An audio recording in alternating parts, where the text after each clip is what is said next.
Hey, what's going on, guys? In this video, we're going to go over mine and Joe Holka's NFL DFS Week 4 picks. So I had a good week last week, looking to follow that up with some more good picks here in Week 4. We're going to start with Joe's picks first, and then I'll get into mine afterwards. Let's go. Thanks, Kev. I know you're really busy these days, so thanks so much for letting me be a part of this again. I will say that your picks last week, though, were absolutely fire. Burkhead and Waller just going off, winning people GPPs. So great picks there. Let's jump into mine for this week. I will say that if you guys want to check out any more of my content, definitely check out my channel. But in particular, on Instagram, I do my top 5 picks at each position, and I release that every Saturday. So if you guys aren't following me over there, I'd really appreciate it. Per usual, I'm going to give you guys 5 GPP picks. The last pick is going to be a stack for tournaments. And the first guy that I want to talk about today is Carrion Johnson. So I do think that he is pretty severely underpriced in this matchup. I think that 5,400 is an amazing spot for him against Kansas City. We've seen his kind of usage go up in the past couple of weeks, 20 attempts last week. I do think that the fact that he's been at least somewhat involved in the passing game, I would think if that improves at all, he gets a screaming value at 5,400, and I think a lot of people, at least in cash games, are going to pay all the way down for Wayne Gallman. So Carrion could come at a little bit lower ownership. I do think that now with CJ Anderson out of town, 75% of the Lions' backfield worked and over 20 touches last week. That's what we want to kind of focus on here. So I do think that there's a kind of a game script type of consideration. So maybe not eligible for cash games. But if they can keep this close, I do think that he's a great leverage play against this Chiefs defense, who, let's not forget, they're 25th in defending running backs this year. So I do think that Carrion at that price point is an amazing GPP play this week. All right, let's talk about a few wide receivers now. So my second pick is going to be Allen Robinson. I actually think that Allen Robinson is one of those guys that still just hasn't quite caught up to where he should be as far as his price, right? So 5,600, I get that it's not a great matchup against Minnesota, but they are at home. I do think that if we're just looking at things like weighted opportunity rating, it's my favorite metric for the wide receiver position. It takes into effect air yards and target share. He's just drastically underpriced. He's top 8 in that metric. So at least, even though he hasn't quite gotten there yet from a fantasy points perspective, I do think that he's still seeing the type of usage and deeper targets that are extremely enticing on DraftKings. So if he ends up being super low owned at 5,600, I love Allen Robinson this week. I mentioned I had another wide receiver for you guys. So my third GPP pick for you guys this week is going to be Marquis Brown, 5,800 on DraftKings, 5,700 on FanDuel. He was priced up aggressively on DraftKings, but he's another guy that gets left so many air yards on the field. We know Lamar is not scared to go deep and kind of get him involved in a lot of different ways. Top 5 in weighted opportunity rating. Marquis Brown is someone that I think could go overlooked.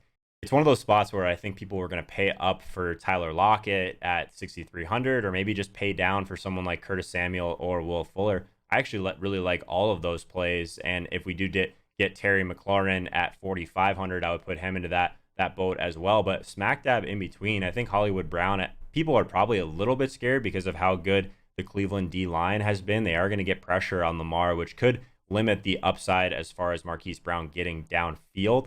But I think they get him involved in a lot of different ways, enough for him to be a really nice leverage play at that price point with massive upside.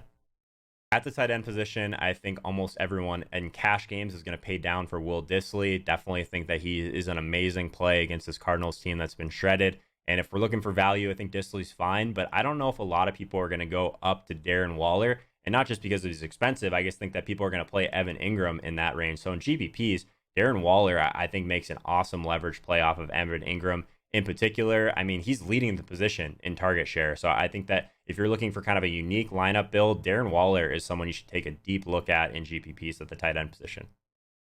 My last GPP pick for you guys today, as always, we're going to end things with a stack. I think that kind of fading this Arizona and Seattle game could be a mistake for sure. But if you did want to go kind of the other side of this game, go with someone like Kyler Murray to Christian Kirk, I think that'll be a little bit more unique. I think we can add David Johnson to that as well. So those 3 guys, and then you want to get different on the other side of this game. So I think bringing it back with someone like DJ Metcalf, someone that definitely sees the target share of that we want at wide receiver, these deeper targets, but you're going to leverage a ton off of Tyler Lockett as well. So I think that he's someone that I think is super interesting at 4,800, probably slightly overpriced, but if we're just looking for leverage, I think that this is kind of the way is to attack with Kyler and the Cardinals and then bring it back with a lower owned play on Seattle. That's going to do it for me, guys. I'm going to kick things back to Kev. If you're looking for more DFS or betting content, definitely check out my channel. Kev's going to throw a link in the description. I also go live every Sunday morning before kickoff to take some Q&A, 11:30 Eastern time, twitch.tv/Joe Holka. See you guys there. All right, thanks for those picks, Joe. I've got my 2 GPP picks written down on this piece of paper. This style of video worked last week, so we're going to try it again this week. These are 2 GPP style picks. I'm going to be listing the DraftKings pricing, but I would play these guys on FanDuel if that's where you play. I just list the DraftKings pricing because that's where I play. So number 1, the first GPP pick here is Parris Campbell, wide receiver for the Indianapolis Colts. He's $4,900 this week on DraftKings. The Colts are very thin at wide receiver with Funchess and T.Y. Hilton out. I think Parris Campbell is a guy who can step in there. He had 3 targets last week. He scored a touchdown in week 2. It kind of looks like they're working him into their game plan, and that was with T.Y. Hilton in. With him out, I think he takes a bigger role in this offense. I'll take a flyer on him at $4,900. He's not going to be too highly owned at that price. He doesn't really make sense for a cash play, but definitely a GPP play. Parris Campbell will be in my lineups. Next up, we got Lesean McCoy for the Chiefs, $5,600. The Chiefs are in Detroit. They've got an implied team total of 31 points. They probably have the best offense in the league.